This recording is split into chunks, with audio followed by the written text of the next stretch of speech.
A Rosebars family. It's your boy J Munchie the Great. You know what I'm saying? And today we are going to be reacting to, you know what I'm saying, Kings and Generals, you know what I'm saying, YouTube channel, you know what I'm saying, right here on the Rosebars family. You know what I'm saying? Shout out to the ancient Persians. Shout out to the still living Persians, you know what I'm saying, that still claim that they are Persians, you know what I'm saying?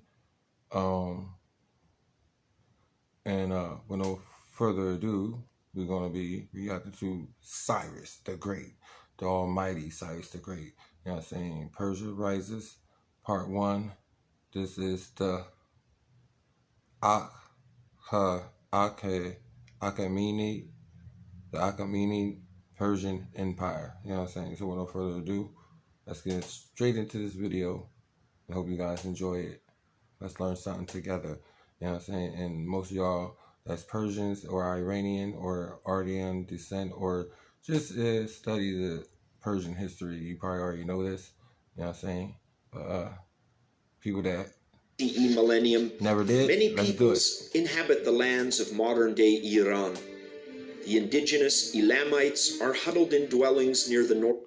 So the Elamites, okay, were near some water, okay, near the Persian Gulf.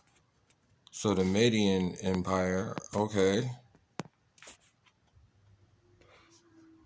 Oh, I see. That would be what Greater Kurdistan would be during the Persian so Median Empire was before the Persian Empire.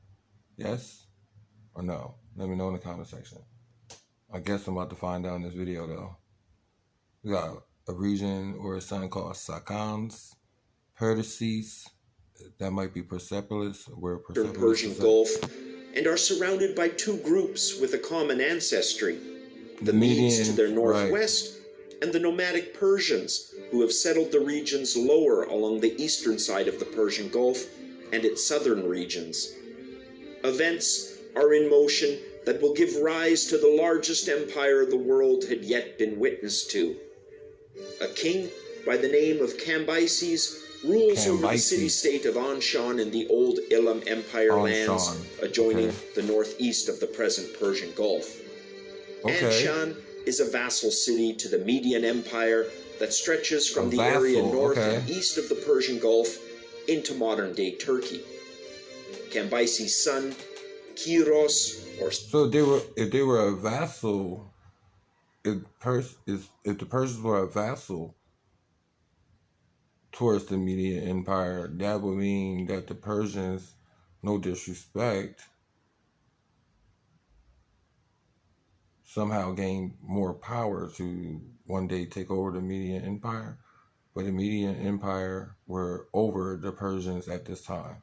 Right? Yes? No? Let me know in the comment section. Inherited the throne in 551 BCE during the last decade of his father's life, where his father was content to play the role of subjugated ruler. Cyrus looked to the lands of the Median Empire and beyond with, for now, state ambition. For now, as his fathers had done before him, he would need to acknowledge the Median overlordship. Right. Upon his father's death, however, Cyrus would begin to act upon that ambition, but the ultimate irony is that the foundation for his empire would be initiated by his enemy's aggression, not his.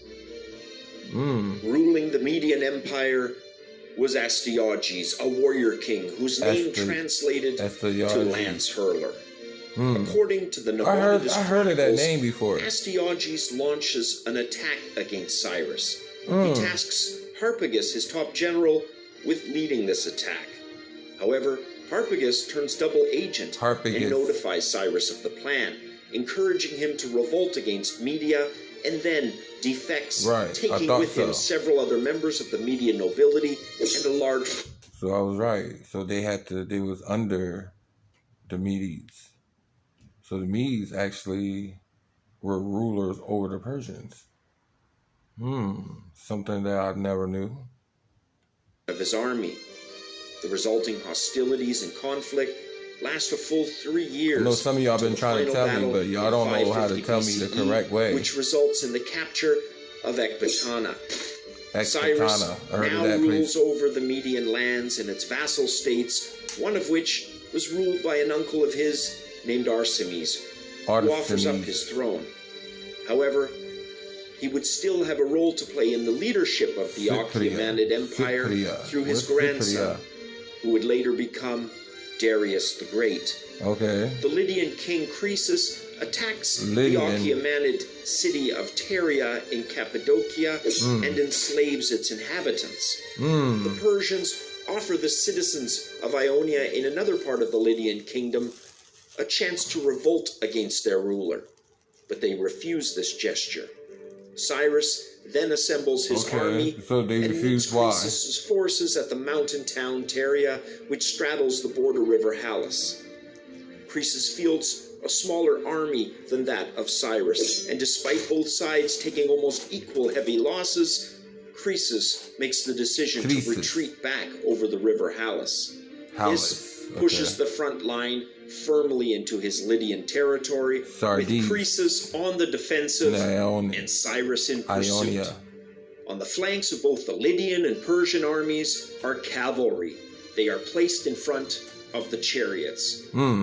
Croesus is utilizing his specialized Egyptian phalanx troops. An unnamed Persian officer noted to Cyrus in the leadership that the Lydian horses they really had Egyptians in their army. Camels, and that it might be possible to panic them at the scent of the animals. Cyrus gave his permission to maneuver some camels from the baggage train in behind the Persian cavalry on their left flank. The Lydian army advances, with its cavalry advancing faster than its slower-moving phalanx at the center of the advance. Cyrus noted the longer line and numerical advantage of Croesus, and that he risked getting outflanked. To counter this, he ordered his center forward and lagged the flanks slightly behind in a refused flank formation. These flanks were formed from his best troops. Croesus, seeing his wings advancing faster than the infantry, calls for them to halt their advance somewhat. However, dust in the plains, kicked up by both sides' cavalry, has obscured the advancing Persians, and Croesus is unable to see Cyrus holding back his wings, and as a result, he perceives a much smaller box formation, which he hopes to get on to the rear of and encircle. In their haste to charge towards the rear of the Persians, Croesus' cavalry and chariots are then surprised by Cyrus's wings, which now spread out and toward the Lydians. Like the eagle. The Persian archers also begin their barrage from both ground and within their fortified battlefield mobile archery towers. Abradatus, the Persian general in charge of the chariots and their deadly scythed wheels, those is able to rout the Lydian those chariots, eventually brought down by the Egyptian spearmen. However, parade. they have managed through this charge to keep the Egyptians out of the fray of the main battle for considerable time. That they stand the Lydian horses are, as planned, thrown into confusion upon their approach of the camels that were moved forward. The riders, some panicked, dismount the fleeing horses, but they are rendered useless on foot, wielding their now unbalanced and clumsy riding lances. Soon, they are cut down by the Persian cavalry, and what few survivors there are flee the battlefield. Read that in the book somewhere. The Persian cavalry, having routed the Lydian cavalry, now wheels inwards and strikes at the Lydian infantry on the wings from the flanks and the rear. Soon, the Lydian flanks are crushed from all sides. Those who survive the onslaught also flee the battlefield. However, Croesus' Egyptian infantry is still moving forward, and their momentum carries them through Cyrus' center of the line. It almost looked as if the Persians would be routed at their center, but they dig in behind and to the side of their archery towers, which cover them with devastating volleys deep into the Lydian ranks. The volleys are so deadly, the Lydian wings begin to crumble and flee. Croesus, on seeing this, also flees the battlefield, leaving his Egyptian infantry to be fully surrounded. Oh, wait. So how is that possible? That's something I always wanted to know. When they able to flee, especially if you're surrounded, like you can see he's fully surrounded. It's almost like, did he actually sneak off and flee? Or did they let him flee because he was a king? Is it because he was a king? Do you let the king live?